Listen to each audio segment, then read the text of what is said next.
ஒவ்வொரு புது வருஷம் ஆரம்பிக்கும்போதும், அந்த புது வருஷத்துக்கு உண்டான ஒரு பிளானிங் நமக்குள்ள கண்டிப்பா இருக்கும். ஒரு ஃப்ரெஷ் தாட்ஸ் இருக்கும். ஒரு தைரியம் இருக்கும் கண்டிப்பா. ஸோ 2025 நடந்துச்சு. அது என்ன பண்ணோம், பண்ணல, ப்ரொக்ராஸ்டினேஷன் இதெல்லாம் தாண்டி 2026 ஃப்ரெஷ்ஷா ஸ்டார்ட் பண்றதுக்கு இந்த வீடியோ ஏதோ ஒரு வகையில உங்களுக்கு கண்டிப்பா ஹெல்ப் பண்ணும். நம்ம பொதுவா ஒரு முயற்சி பண்ணி லைஃப்ப டெவலப் பண்ணிக்க நினைக்கும்போது, நமக்குள்ள சில தடைகள், நம்ம புரிஞ்சுக்கக்கூடிய சில தடைகள் இருக்கும். சில ஸ்டூபிடான ரீசன்ஸ் இருக்கும். இந்த வீடியோவில் முட்டாள்தனமான காரணங்கள் நம்ம சில வச்சுருப்போம் இல்லையா, அதை பற்றி தான் நான் ஷேர் பண்ண போகிறேன். நம்ம கண்ணுக்கு தெரிஞ்சு நான் என் லைஃப் அடுத்தக்கடுத்து கொண்டு போகிறதுக்கு ஒரு ஸ்கில் வேணும் அப்படின்னா போய் படிக்கலாம். ஒரு சர்டிஃபிகேஷன் வேணும்னா படிக்கலாம். ஒரு பிஸ்னஸ் ஸ்டார்ட் பண்ணுறதுக்கு லைசன்ஸ் வேணும்னா அதை போய் அப்ளை பண்ணலாம். ஸோ கண்ணுக்கு தெரிஞ்ச காரணங்களை நம்ம சரி செஞ்சுக்க முடியும். ஆனால் சில காரணங்கள் நம்மளால் பார்க்கவும் முடியாது. அப்படி ஒரு உண்மையாகவும் இருக்காது. ஆனால் பொத்தாம் பொதுவாக சொல்லிவிட்டு நம்ம லைஃப்பை அடுத்த கட்டத்துக்கு நகர்த்தாமல் இருக்கிறதுக்கு இதை காரணமாக வச்சுருப்போம். அப்படிப்பட்ட சில காரணங்கள் தான் இந்த வீடியோ நான் ஷேர் பண்ணியிருக்கேன். 2026 நீங்கள் ஃப்ரெஷ்ஷாக ஸ்டார்ட் பண்ண போகிறீங்க. ஸோ உங்களுக்கு யூஸ்ஃபுல்லாக இருக்கிற மாதிரி மை ஜேர்னல் 2026ன்னு சொல்லி ஒரு இபுக் ஒன்று நான் அப்டேட் பண்ணியிருக்கேன். அதை பற்றின டீட்டெயில்ஸ் நான் டிஸ்கிரிப்ஷனில் கொடுத்துருக்கேன். தேவைப்பட்டால் அதை நீங்கள் செக் பண்ணி பாருங்கள். 2026 ஃப்ரெஷ்ஷாக ஸ்டார்ட் பண்ண நினைக்கிற நீங்கள் இந்த சில ரீசன்ஸ் நீங்கள் வச்சுருக்கீங்க அப்படின்னா கொஞ்சம் அதை டீப்பாக திங்க் பண்ணி அதுலேருந்து வெளியே வர பாருங்கள். அதுலேருந்து எப்படி வெளியே வர்றது அப்படின்றதையும் இந்த வீடியோலேயே அங்கங்கே சிம்பிளாக நான் ஷேர் பண்ணுறேன். முதல் காரணம் நம்ம எல்லோரும் சொல்கிறது, I am not getting enough support. இது ரொம்ப ஜெனரிக்காக நம்ம ஒரு முயற்சி எடுக்கும்போது நம்ம மனசுக்குள்ளேயோ இல்லை வெளிப்படையாவோ சொல்கிற விஷயம். என்ன சப்போர்ட் உங்களுக்கு கிடைக்கல? இப்போது நான் ஒரு பிஸ்னஸ் ஸ்டார்ட் பண்ண நினைக்கிறேன், இல்லை ஒரு இடத்துக்கு வேலைக்கு போக நினைக்கிறேன், இல்லை வெளியே போய் படிக்கணும்னு நினைக்கிறேன். அதுக்கு என் ஃபேமிலி எனக்கு சப்போர்ட் பண்ணல, இல்லை என் பிரதர் சப்போர்ட் பண்ணல, சிஸ்டர் சப்போர்ட் பண்ணல, பேரண்ட்ஸ் சப்போர்ட் பண்ணல, சில பேர் என் கைட் சப்போர்ட் பண்ணல, நான் கெரியரை லெவலப் பண்ணுறதுக்கு என் மேனேஜர் சப்போர்ட் பண்ணல. இந்த மாதிரி நம்மளை சுற்றி இருக்கிற ஆட்களை சப்போர்ட்டுக்கு எதிர்பார்த்துட்டே இருப்போம். உங்களோட லைஃப்பில் இன்றைக்கி நீங்கள் எந்த லெவல் இருக்கீங்கன்றது purely based on your thought process. Manifestation வரும்போது நம்ம சிந்தனைகளுக்குள்ள என்ன இருக்குது, நம்ம எதை தடுக்கிறோம், எதை அலோவ் பண்ணுறோம், அதுதான் நம்ம லைஃப் உருவாக போகுது. ஸோ இன்றைக்கி உங்களை சுற்றி இருக்கிற சரௌண்டிங் உங்களுக்கு சப்போர்ட் பண்ண நினைக்கிறீங்கன்னா அது உங்களோட மைண்ட் செட். அது நீங்கள் உங்களுக்குள்ளே உருவாக்கி வச்சுருக்கிற சிந்தனையினால் ஏற்படக்கூடிய விளைவுகள். இது ஒரு கைண்ட் ஆஃப் ரிலேஷன்ஷிப் இஷ்யூவாகவும் இருக்கட்டுமே. ஸோ இவங்களுடைய திங்கிங்கை முன்னிலையில் வச்சுக்கிட்டு, இவங்களுடைய காரணங்களை முன்னாடி வச்சுக்கிட்டு நீங்கள் எடுக்கக்கூடிய முயற்சிகள் எல்லாத்தையுமே செகண்டரியாக பண்ணுவீங்க. நீங்கள் எப்போவுமே ஒரு விஷயத்த முயற்சி பண்ணுறீங்கன்னா எது உங்களுக்கு தடையாக இருக்கோ அந்த பகுதியை ஒதுக்கி வச்சிடணும். அது கடைசியில் பார்த்துக்கலாம். அதை தாண்டி வேறு என்னென்ன விஷயங்கள் இருக்குது. ஸோ இப்போ சிம்பிளாக ஒரு கேள்வி கேட்குறேன். யாரோ உங்களுக்கு சப்போர்ட் பண்ணேன்னு சொல்கிறீங்களே, அந்த பர்சன் ஒரு வேளை இன்றைக்கி ஓகே நான் இன்றைக்கி சப்போர்ட் பண்ணுறேன் அப்படின்னா நாளைக்கு காலையில் நீங்கள் எல்லாத்தையும் ஆரம்பிச்சிட முடியுமா? முடியாது. ஸோ நமக்குள்ளே ப்ரிப்ரேஷன் இல்லை, நம்ம தேவைகள் நோக்கிய சிந்தனைகள் ஒழுங்காக இல்லை. அதனால் கான்ஷியஸ் இதை ஒரு காரணமாக பயன்படுத்துது. நீங்கள் ஒரு ஸ்கில் இல்லைன்னு சொல்லுங்களேன், போய் படிக்க முடியும், அதுக்கு ஒரு ஆக்ஷன் எடுக்க முடியும். நம்ம ஈஸியாக நம்மளுடைய முயற்சிகளுக்கு தடையாக இன்னொரு நபரை காரணம் காமிச்சிட்டோம் அப்படின்னா நம்மளால் என்றைக்குமே போக முடியாது. ஏன்னா மேனிஃபெஸ்டேஷன்லையாக இருக்கட்டும், இல்லை நேச்சுரலாகவே இருக்கட்டுமே, இன்னொரு நபர் எப்படி சிந்திக்கணும், அவங்க எண்ணங்களை எப்படி மாற்றிப்பாங்கன்றது நம்ம கண்ட்ரோல் இல்லை. ஒரு வேளை இல்லை நீங்கள் என்ன தான் சொன்னாலும் என் சுச்சுவேஷன் உங்களுக்கு தெரியாது அப்படின்னா மேனிஃபெஸ்டேஷனில் வரும்போது என்னை சுற்றி இருக்கிற எல்லா நபர்களும் என்னை அடுத்த கட்டத்துக்கு கொண்டு போகிறதுக்கு தான் ஹெல்ப் பண்ணுறாங்க அப்படின்னு நீங்கள் ரெப்படிஷன் ப்ராசஸ் எழுதுங்க. அஃபர்மேஷன்ஸில் நிறைய self love, self acceptance, I'm அஃபர்மேஷன்ஸுமே நிறைய கேளுங்க. மோஸ்ட் ஆஃப் த டைம் நம்மளை சுற்றி இருக்கிற பீப்புள் உங்களுக்கு சப்போர்ட் பண்ணாத மாதிரி இருக்குது அப்படின்னா உங்களுடைய ஓன் செல்ஃப் ரொம்ப லோவாக இருக்குது, உங்களை நீங்கள் தாழ்மைப்படுத்திக்கிறீங்க.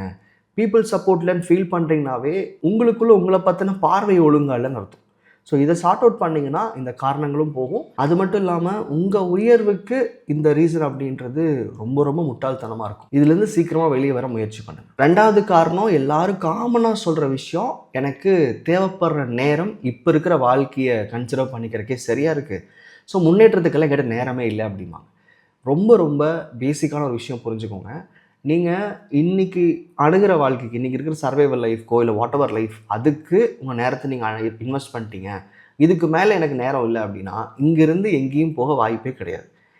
நேரம் இல்லைன்றது அசம்ஷன்ஸ். எப்போவுமே உங்கள் லைஃப்பில் எதெல்லாம் வேல்யூபிளான விஷயங்கள் நீங்கள் செஞ்சிட்ருக்கிறீங்க, எதெல்லாம் தேவையில்லாத விஷயங்கள் செஞ்சிட்ருக்கீங்கன்னு உங்களால் ஒரு நாளில் உட்காந்து பிரித்து பார்க்க முடிஞ்சிட்டாவே உங்களுக்கு எவ்வளோ நேரம் இருக்குன்றதை புரிஞ்சுக்க முடியும்.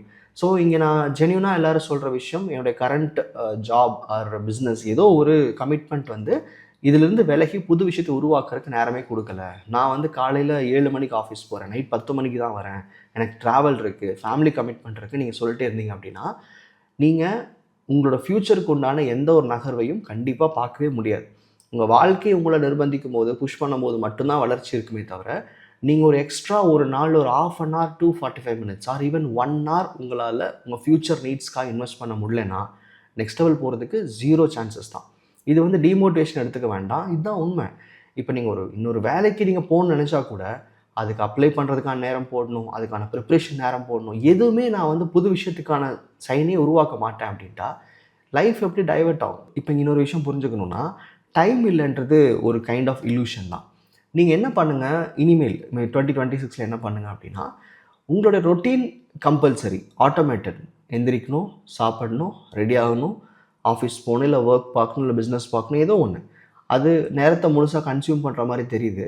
ஏன்னா நீங்கள் அதுக்கு பழகிட்டீங்க ரொம்ப நாளா. இப்போ என்ன பண்ணுங்கன்னா, இனிமேல் எந்திரிக்கிறீங்க, உங்களுடைய அந்த கமிட்மெண்ட்குள்ளே போகிறதுக்கு முன்னாடி, அது எப்போது ஸ்டார்ட் பண்ணுமோ, அந்த கமிட்மெண்ட்குள்ளே போகிறதுக்கு முன்னாடி உங்கள் ஃப்யூச்சருக்கு தேவைப்படுற அந்த செயல், அதாவது ஆக்ஷன், இல்லை மேனிஃபெஸ்டேஷன், இல்லை ஒரு தாட்டை உருவாக்குறது, இல்லை அதுக்கான ஏதாவது ஒரு வேலை செய்கிறது, அதுக்கான ப்ரிப்பேர் பண்ணுறது, இதெல்லாம் ஃபஸ்ட்டு பார்ட் ஆஃப் டேயில் வச்சுக்கோங்க. அதாவது 7 மணிக்கு மேலே என் லைஃப் என் கண்ட்ரோல் இல்லைன்னு சொல்கிறீங்க, வேலை கமிட்மெண்ட்டுன்னு போயிடும்ன்றீங்க. எக்ஸாம்பிளுக்காக சொல்கிறேன். அதுக்கு முன்னாடி இருக்கிற நேரத்தில் உங்களுடைய ஃப்யூச்சருக்கு உண்டான எஃபர்ட், தாட்ஸ், ஆக்ஷன்ஸ் என்னமோ ஒன்று, அது ½ அன் ஹவர் இருக்கலாம், 1 ஹவராக இருக்கலாம், அதை பண்ணிடுங்க. அதுக்கப்புறமா கட்டாயமாக செய்ய வேண்டிய இந்த ரொட்டீன் வேலைகள் இருக்குல்லையே, அதுக்குள்ளே போங்க. இது ஏன் சொல்கிறேன்னா, நீங்கள் உங்கள் வேலையை செய்கிறதுக்கோ, இன்றைக்கி இருக்கிற கமிட்மெண்ட்ஸை ஃபேஸ் பண்ணுறதுக்கோ யாரும் உங்களை சொல்லவும் வேண்டாம், கட்டாயப்படுத்தவும் வேண்டாம், தானாக பண்ணிடுவீங்க. அப்போது உங்கள் ஃப்யூச்சரை முன்னாடி வச்சுட்டு அதுக்கப்புறம் இருக்கிற ரொட்டீனுக்குள்ளே போனீங்கன்னா, எனிவே இது கம்பல்சரி இல்லை, நீங்கள் முடிச்சிருவீங்க. இங்கே மோஸ்ட் ஆஃப் த டைம் என்ன தெரியும் ப்ராப்ளம், நம்ம இன்றைக்கி இருக்க ரியாலிட்டிக்கு தேவையான விஷயங்களை போட்டுட்டு, நம்ம எனர்ஜியெல்லாம் அதில் கொட்டிட்டு, ஈவினிங் வந்து எனக்கு முடியல அப்படின்னா, ஃப்யூச்சர் எப்பவுமே பக்கத்தில் வராது. ஸோ ஈஸியான வழி என்ன, டைம் இல்லை அப்படின்னு சொல்கிறீங்கன்னா, முதல்ல உங்கள் ஃப்யூச்சருக்கான விஷயங்களை பண்ணிவிட்டு அதுக்கப்புறமா ரொட்டீனுக்கு தேவையான விஷயங்களுக்கு போங்க. இது ரொம்ப சின்ன அட்ஜஸ்ட்மெண்ட் தான். ஈவினிங் பண்ணலாம்னு நினைக்கிற விஷயத்த மார்னிங் புஷ் பண்ணுறீங்க, டேயோட ஸ்டார்டிங் புஷ் பண்ணுறீங்க, அவ்வளோதான். இதை முயற்சி பண்ணி பாருங்கள். நீங்கள் உங்கள் ஃப்யூச்சரை தான் ப்ரியாரிட்டைஸ் பண்ணுறீங்கன்றது கான்ஷியஸ்க்கு புரிஞ்சிடும். 3வது காரணம் நிறைய பேர் சொல்கிறது, இப்போ இருக்கிற எக்ஸிஸ்டிங் ரொட்டீன் அப்படின்றது எனக்கு கம்ஃபர்டபுள், எனக்கு புதுசாக ஒன்று முயற்சி பண்ணால் பயமாக இருக்குது, ரிஸ்க் எடுக்க நான் ரெடியாக இல்லை, நான் வந்து இப்போ இருக்கிற சூழலேருந்து பார்க்கும்போது நான் எதிர்பார்க்குற இலக்குக்கு நான் ரெடி ஆகலைன்னு ரொம்ப ஈஸியாக ஓப்பனாக கமிட் பண்ணுவாங்க நிறைய பேர்.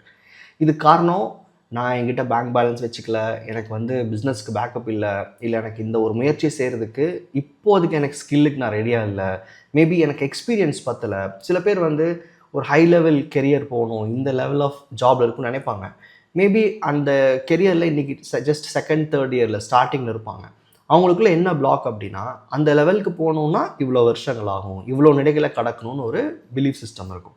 உண்மை என்னென்னா, நீங்கள் எந்த விஷயத்துக்கு ஆசைப்படுறீங்களோ அதுக்கு ரெடி ஆகிறதுக்குன்னு ஒரு டைம்ல நீங்கள் கிடையவே கிடையாது. நீங்கள் நம்மளுடைய திங்கிங்லேயே எடுத்து பார்த்தோன்னா, ஒவ்வொரு கோலுக்குமே அசியூம்டு டைம் லைன் ஒன்று வச்சுருப்போம். இந்த கோலுக்கு 2 இயர்ஸ் ஆகும், இந்த கோலுக்கு 3 இயர்ஸ் ஆகும், இதை அடையிறதுக்கு 15 வருஷம் ஆகும். இந்த டைம் லைன் கம்ப்ளீட் ஒரு ஃபேக். நீங்கள் அந்த தேவைக்கு தகுந்த மாதிரி உங்கள் தாட் ப்ராசஸை ஃபைன் டியூன் பண்ணிங்கன்னா, 15 வருஷம் ஆக போகிற விஷயத்த கூட நீங்கள் 1.5 வருஷம் 2 வருஷத்தில் அட்ராக்ட் பண்ண முடியும். இதுக்கு தேவைப்படுறது பேசிக் ஐடென்டிட்டி சேஞ்ச். ஸோ இந்த இடத்துல நான் பயப்படுறேன், இல்லை எனக்கு வந்து அதுக்கான ரெடி ஆகலைன்னு சொல்கிறது எதுவுமே இன்றைக்கி உங்கள் பார்வையிலிருந்து உங்களோட அறிவை வச்சுக்கிட்டு நீங்கள் சொல்கிற ஒரு ஸ்டேட்மெண்ட், அவ்வளோதான். உண்மை என்னென்னா, அந்த இடத்துக்கு நீங்கள் போய் நிற்கும் போது, அதுக்கான ஆக்ஷன்ஸ் எடுக்கும்போது, அதில் நீங்கள் முழுசாக உங்களை ஈடுபடுத்திக்கும் போது, கான்ஷியஸ் அங்கே அதை எப்படி இன்னும் நகர்த்தணும், அடுத்த லெவலுக்கு எப்படி கொண்டு போகணும், அந்த பயத்தையோ அந்த ஒரு சூழலை எப்படி கற்றுக்கணுன்றதுக்கான எல்லா ஆப்பர்ச்சுனிட்டிஸும் உங்களுக்கு உருவாக்கும். இங்கே நிறைய பேருக்கு நல்ல ஸ்கில் இருக்குது, நாலேஜ் இருக்குது, அதை பண்ணுறதுக்கான உள்ள இன்டர்னல் சப்போர்ட் இருக்குது. ஆனால் அதை நோக்கி போகாமல் இருக்கிறதுக்கு காரணம் பேசிக் ஃபியர்ஃபுல் அசம்ஷன்ஸ் மட்டும்தான். ஸோ இந்த மாதிரி ஒரு விஷயத்த உங்களுக்குள்ளே உடச்சி அதை உங்களை ஐடென்டிட்டி ஷிஃப்ட் பண்ணுறதுக்கான ப்ராசஸ் தான் வந்து எலைட் பர்சனல் கோச்சிங்கில் பண்ணுறோம். அதை பற்றின டீட்டெயில்ஸும் டிஸ்கிரிப்ஷனில் கொடுத்துருக்கேன். ஸோ இன்றைக்கி உங்களுக்கு ஃபியர் இருக்கட்டும், அதை பற்றின ஒரு ப்ரிப்பரேஷன் இல்லாத மாதிரி தெரியட்டும். ஆனால் 2026 என்ன பண்ணுங்கன்னா, நீங்கள் ஆசைப்படுற விஷயத்துக்கு உண்டான ரொம்ப ரிஸ்க் எடுக்க தேவையில்லாத விஷயங்களை கொஞ்சம் கொஞ்சமாக ட்ரை பண்ண ஆரம்பிங்க. நீங்கள் ஒரு 3 months 4 months தாண்டும் போது ஆல்மோஸ்ட் ஒரு 30 to 40% அந்த இலக்கை நெருங்கியிருப்பீங்க. அடுத்து 4வதாக சொல்கிற காரணம், என்கிட்ட அதுக்கான ரிசோர்ஸ் இல்லை. இது சிம்பிளாக சொல்லணுன்னா நிறைய பேர் மீன் பண்ணுறது ஃபினான்ஷியல் ரிசோர்ஸஸ் தான். ரிசோர்ஸ் இல்லை அப்படிங்கிறப்போ, இங்கே பணம்ன்றது ஒரு தொழிலுக்கோ இல்லை அடுத்த கட்ட முயற்சிக்கோ, ஈவன் ஒரு படிக்கிறதுக்கு கூட பணம் இல்லைனாலுமே அந்த பணம்ன்றது உண்மையிலேயே லாஸ்ட் பார்ட் தான். அதாவது உங்களோட முயற்சிகள், அதுக்குண்டான சிந்தனை, அதுக்கான எமோஷன்ஸ், அதுக்கான மணியை இன்வால்வ் பண்ணாத ஸ்டெப்ஸ் இதெல்லாம் நீங்கள் எடுக்கும்போது, அந்த பணம்ன்ற பார்ட் ஆட்டோமேட்டிக்கா வந்துரும். இதுதான் உண்மை. இது அனுபவிச்சவங்களுக்கு புரியும். இங்க பணத்த முன்னாடி வச்சுக்கிட்டு உங்க லைஃப் நகராம இருக்கிறதுக்கு காரணம் சொல்றீங்கன்னா, உண்மை அது கிடையவே கிடையாது. இன்னைக்கு சர்வைவல் நீடுக்கு யாரும் போய் சம்பாதிக்காம இருக்க மாட்டோம். ஏதோ ஒரு வகையில பணத்த சம்பாரிச்சு கொண்டு வந்துருவோம். ஏன்? நமக்கு தேவை கட்டாயமாகும்போது, அந்த இடத்துல என்ன பணம் தேவையோ, அத கான்ஷியஸ் எப்படியா ஃபில் பண்ணும்ல, அதே மாரி நீங்க முயற்சிகள் பண்ணும்போது, ஃபினான்ஷியல் ரிசோர்ஸஸ் இல்லன்னு நெனைக்கிறீங்கன்னா, அத கடைசியில பார்த்துக்கலாம். அந்த பணத்த தவிர வேற என்னலாம் பண்ண முடியும்? அதுக்கான ப்ரிப்பரேஷன் எல்லாம் எடுத்துட்டு வர முடியும். நீங்க ட்ரை பண்ணி பாருங்க. அந்த பணத்த மட்டும் கடைசியில போய் பார்த்துப்போம். அதுக்கான முயற்சிகள முதல் பண்ணுவோம்னு செஞ்சு பாருங்க. ஆட்டோமேட்டிக்கா 2026 வந்து உங்க லைஃப்ல பெரிய மாற்றத்த உண்டாக்கும். இங்க நெறைய பேர் இன்வெஸ்ட்மெண்ட்ஸ காரணமா வச்சுட்டு நெறைய முயற்சிகள் செய்யாம இருக்கீங்க. நான் பேசுற நெறைய பேர் சொல்ற காரணத்துல இது ரொம்ப முக்கியமான ஒரு காரணமா இருக்கு. பணம் உங்ககிட்ட வரும். ஆனா, அதுக்கு உண்டான அந்த பணம் கிடைச்சா உங்க வாழ்க்கை மாறுறதுக்கான எல்லா விஷயங்களையும் ப்ரிப்பேர் பண்ணுங்க. ஆட்டோமேட்டிக்கா நீங்க எந்த பெரிய மேனிஃபெஸ்டேஷன் பண்ணாம அந்த பணம் வந்துரும். இதுதான் உண்மை. ஸோ இந்த 4 ரீசன்ஸ் நீங்க ரொம்ப ஹோல்ட் பண்ணிட்டு 2025ல மிஸ்டேக்ஸ் பண்ணியிருந்தீங்கன்னா, இதையே அடுத்த வருஷத்துக்கு கேரி பண்ணாதீங்க. ஒரு சூப்பரான இயரை ஸ்டார்ட் பண்ணும்போது, இந்த மாரி சின்ன விஷயங்கள ஒதுக்கி வச்சுக்கிட்டு, நம்ம என்ன ஆக்ஷன் எடுக்கணும்? நம்ம என்ன செயல் செஞ்சா முன்னாடி போவோம்? அந்த செயல மட்டும் தொடர்ந்து பண்ணுங்க. இந்த மாரி மென்டல் பிளாக்ஸ்ன்றத நீங்க வாழ்க்கை ஃபுல்லா சொல்லிட்டே இருந்தீங்கன்னா, எல்லா வருஷங்களும் இதே மாரி தான் இருக்கும். ஸோ ஒரு புது வருஷம் ஆரம்பிக்கிறதுக்கு இந்த சிந்தனைய வச்சுக்கிட்டு, நல்லபடியா உங்களோட கோல்க்குண்டான அப்ரோச் எடுங்க. நன்றி.